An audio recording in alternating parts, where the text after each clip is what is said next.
How to delete draft campaign in MailChimp.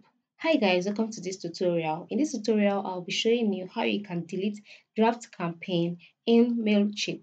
Now, how do you go about this? The first thing to do is to log in into your MailChimp account, just like I have done here.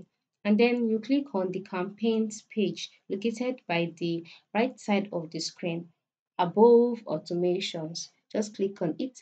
Once you click on it, you'll be directed to the campaigns page. Now, on this campaigns page, for you to locate your draft, just scroll down. Yes, once you scroll down, you'll see your drafts as well as your email. If you want to delete this, all you need to do is to check the box close to the email icon. Once you check the box like I've done here, a menu would appear and then you'll see move to and delete by the right side of the screen. Just go ahead and click on delete. Then you'll be asked if you're sure, then type delete to confirm.